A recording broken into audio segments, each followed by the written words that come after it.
बातमी येते रायगड संदर्भातली, कारण रायगडचा पालकमंत्री नेमका कोण? गेल्या काही दिवसांमध्ये काही महिन्यांमध्ये हा प्रश्न सातत्याने चर्चेत येतोय आणि आता 15 ऑगस्ट येतोय, त्यामुळे आता झेंडावंदनाचा मान नेमका कोणाला मिळणार? कोणते पालकमंत्री जे ते झेंडावंदन करणार याबद्दल चर्चा सुरू झाली आहे। मात्र 15 ऑगस्टला भरत गोगावलेंना झेंडावंदन करायला मिळावं अशी मागणी मुख्यमंत्र्यांकडे करणार असल्याचं उद्योगमंत्री उदय सामंत यांनी म्हटलंय। तसंच 15 ऑगस्ट पूर्वी प्रश्न सोडवला जाईल असा विश्वासही त्यांनी व्यक्त केलाय।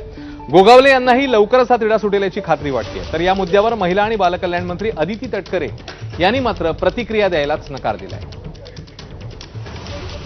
आजही वैयक्तिक एक शिवसैनिक म्हणून आणि शिवसेनेमध्ये एकनाथ शिंदे साहेबांच्या नेतृत्वाखाली काम करणारे कार्यकर्ता म्हणून आज देखील माझी मनापासूनची हीच इच्छा आहे की भरतशेठ गोगावले हेच रायगडचे पालकमंत्री झाले पाहिजे। झेंडावंदनाचा मान देखील भरतशेठ गोगावलेंनाच मिळावा ही आमची मुख्यमंत्र्यांकडे मागणी राहणार आहे।